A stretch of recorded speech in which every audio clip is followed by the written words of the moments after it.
4 scariest true horror stories of 2025 that will keep you up tonight. If you're watching this right now, then I need you to listen carefully. These are real accounts from ordinary people who stumbled into moments they were never meant to witness. Some escaped. Others weren't so lucky. So lock your doors, silence your phone, and settle in. Tonight, we're going deep. Story 1. The couple in the yellow house. When I think back now, I can't decide if the signs were there the whole time or if I only started noticing them once it was too late. In 2018, after losing my job and breaking off a long-term relationship, I ended up moving to a tiny rural town in western Kentucky. I didn't have friends there, not yet.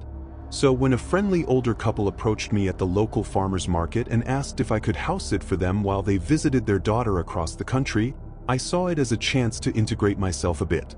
They introduced themselves as Martha and Dale, both probably in their late 50s.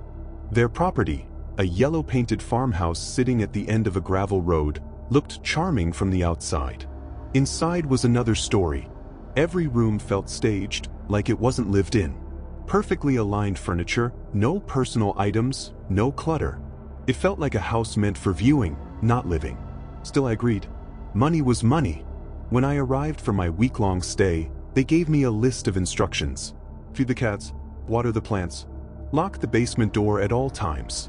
That last one felt strangely emphasized. The first 2 nights were uneventful. I stayed in the guest room and let the cats wander freely. On night 3, I woke up around 1:30 a.m. to the sound of footsteps downstairs. Heavy footsteps, like someone wearing work boots. I sat up, heart pounding, convinced someone had broken in. But the cats didn't react. They stayed curled up at the foot of my bed, completely unbothered. The next morning, I checked the entire house. Nothing was moved. No doors unlocked. No signs of entry. But the basement door, which I knew I had locked, was standing wide open. I told myself I must have forgotten. But when I texted Martha just to ask if the house had drafts or issues with doors popping open, she replied too fast. Just keep it locked. And don't go in there. Please. That please unsettled me. Night 4 is when things escalated. I was brushing my teeth around 11 p.m. when I heard the unmistakable sound of someone whispering downstairs. Not talking, whispering. Soft, rushed, anxious. I froze. The cats suddenly bolted under the bed, which terrified me more than anything else. I grabbed the baseball bat Dale had left by the door, just in case raccoons got into the trash. I crept down the stairs slowly, each step creaking under my weight. The whispering continued until I hit the bottom step. Then it stopped. I turned the corner toward the living room, expecting, I don't know, someone standing there. Instead, all I saw was the basement door. Wide open again. Chills ran through me. I approached with the bat raised, flicked on the stairwell light, and looked below. The basement was unfinished. Concrete walls, a single hanging bulb, old shelves. Nothing strange. There were fresh muddy footprints on the floor. Not boot prints. Bare feet. Well-sized. I slammed the door shut, locked it, dragged a chair in front of it, and immediately called Martha and Dale. They didn't answer. 10 minutes later, my phone buzzed. The text from Martha. Stop calling. Whatever you think you're hearing, ignore it. We'll be back early. Do not open that door again. Whatever I think I'm hearing. That phrasing terrified me more than the footprints. I barely slept. Every hour, I jolted awake at the faintest sound. Footsteps. The creak of a floorboard. The soft jingle of the cats' collars as they paced nervously. Around 4 a.m., I heard something pounding beneath me. Just once. A single, solid thud from the basement. I left before sunrise. When the couple returned that afternoon and asked why I cut my stay short, I confronted them. Asked if someone was living in their basement. They denied it immediately, but they wouldn't meet my eyes. Dale kept rubbing the back of his neck. Martha kept wringing her hands. Something was wrong. Deeply wrong. I left and never returned. But 2 months later, I read something in the local news. A missing man, gone for over a year, was found alive in a storm shelter on a rural property. The property? The yellow house. Martha and Dale claimed they didn't know he was down there. I still have nightmares about the whispering. And I still wonder how many nights he watched me from the darkness beneath that door. Story 2. The Two Men in the Tree Line. My Uncle Danny told me this story a few years before he passed.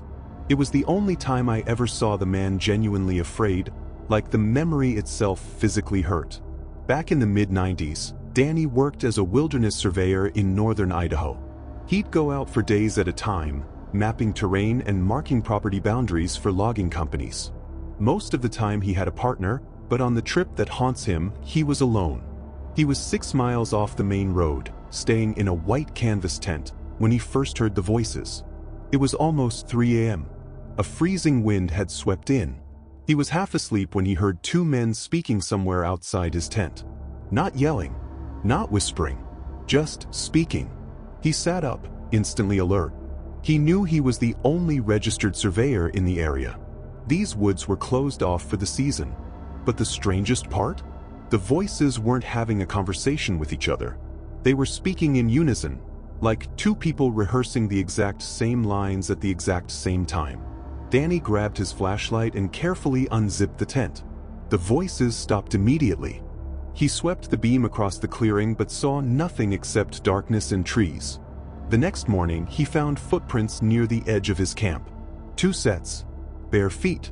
But the stride length was wrong, too long, unnaturally long, as if whoever made them didn't understand how normal humans walk.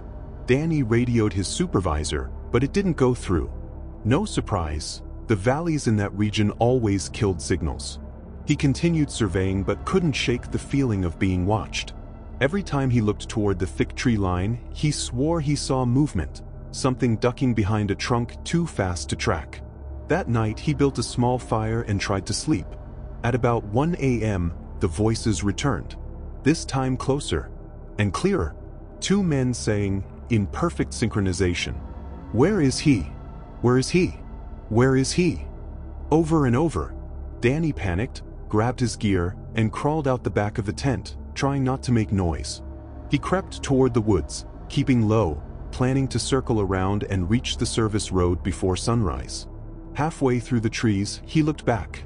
2 silhouettes stood at his tent. Wrongly tall. Their limbs were too long, too thin, like someone had stretched their bones out. Even from 40 yards away, he could see their mouths moving in sync as they spoke, but he couldn't hear the words anymore. Danny didn't stop. He didn't breathe. He walked for hours in complete darkness until he reached a ranger station at dawn. When he brought a search team back to retrieve his gear, the tent was shredded.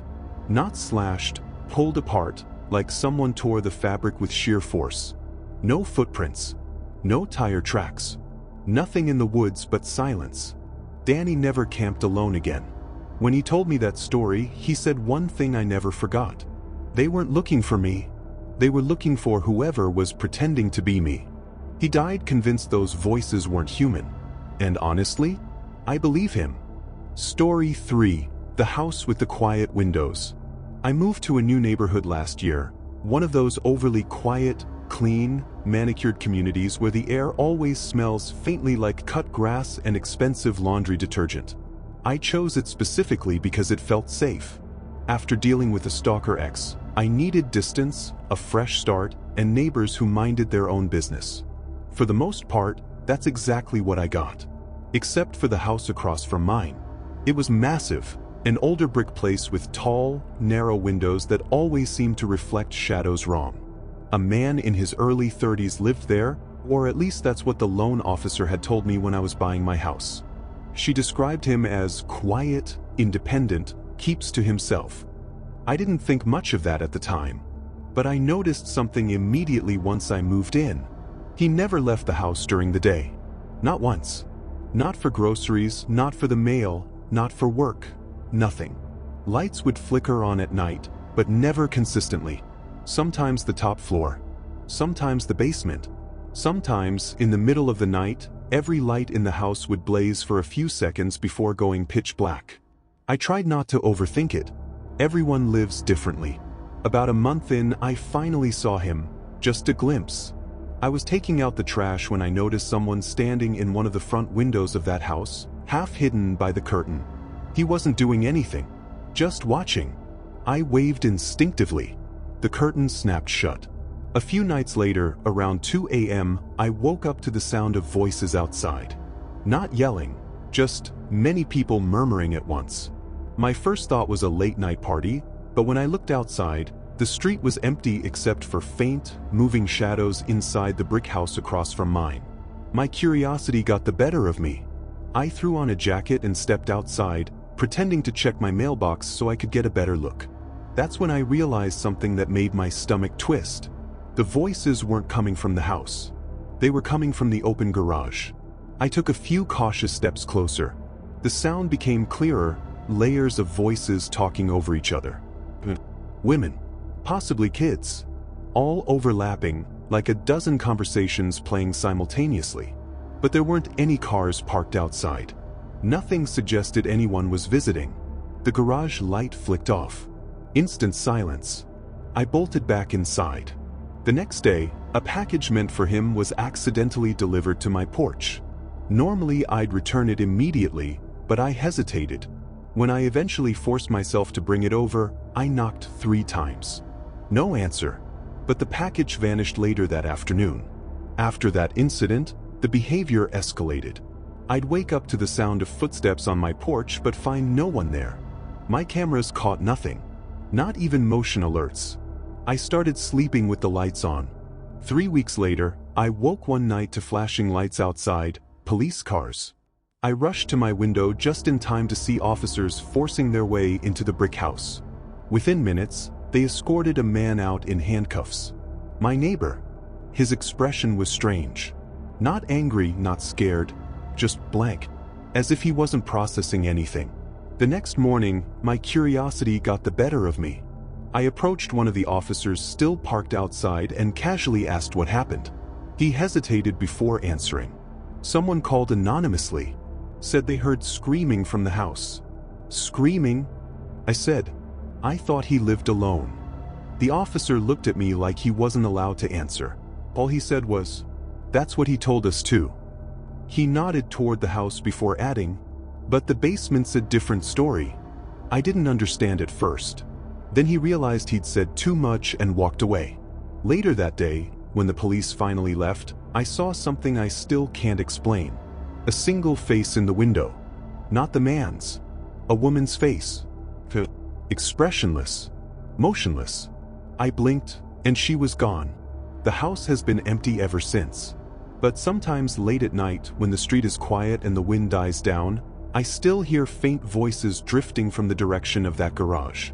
Not words, just murmurs, like a gathering waiting to resume. Story 4. Whistling in the Pines. I moved into my childhood home after my mother passed last year. The land is beautiful, acres of pine forest behind the house, a small pond, and a long gravel driveway that keeps it private. But from the first night I returned, something felt off. It started with the whistling, a slow, broken tune coming from the woods. Not a melody I recognized. Not cheerful. More like someone was trying to remember a song they used to know. At first I thought it was a hunter or a hiker. But the whistling always came after midnight, and always from deep in the pines where there were no trails. I ignored it for a week, but curiosity eventually pushed me outside. I stood on the porch one night, listening. When the whistling paused, I called out, "Hello? Anyone out there?"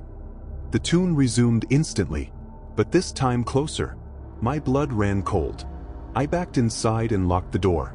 The next morning, I found footprints outside, bare, dirty prints that led from the woods to the edge of my yard before stopping abruptly as if the person simply vanished. That night, the whistling didn't come from the woods. It came from the side of the house, right beneath my bedroom window. I barely slept. Every time I drifted off, a sharp, breathy whistle snapped me awake again. By the 5th night, I was so exhausted I could hardly think. Around 3 a.m., the whistling stopped completely. I thought maybe whoever it was had moved on. Then I heard tapping, slow, rhythmic, on my bedroom window. I didn't look. I couldn't. Instead, I crawled onto the floor and lay there until sunrise. When morning finally came, nothing was outside the window. No footprints. No marks. Nothing but silence. I considered calling the police but didn't know what to say. Someone is whistling outside my house. Didn't seem urgent enough. Everything changed on the 8th night. I woke up at 2:40 a.m. Not to whistling, not to tapping, but to the sound of someone walking around inside my house. I bolted upright, heart racing, and grabbed the baseball bat I kept by the nightstand. I opened my bedroom door slowly and listened. Footsteps on the old hardwood floor. Moving toward the kitchen. I crept down the hallway and peeked around the corner. Someone was standing with their back to me. Their clothes were wrong, soaked, dirty. Their hair hung in wet strands. Their posture was stiff, tilted slightly to one side. Then they began whistling. That same broken tune. I stepped backward, trying not to make noise, but the floor creaked. The figure stopped whistling instantly and turned. It wasn't a man, at least not anymore. The skin was stretched in unnatural ways, the eyes unfocused, the mouth partly open like it was stuck mid-word. It took one step toward me, then another. I ran. Out the back door, through the yard, all the way to my truck. I didn't stop driving until I reached the next town. When the sheriff checked the house the next morning, no signs of entry. No footprints. Nothing disturbed. But the sheriff said something that still makes my skin crawl. You're not the first person living on that property to report whistling. I moved out a week later. Sometimes I lie awake at night, miles from that house, and swear I can hear faint, broken notes drifting from somewhere outside. If you made it this far, you're officially stronger than most people. If you want more true horror like this, subscribe and share to fellow horror fan. Don't forget to share the stories that scare you most in the comments section.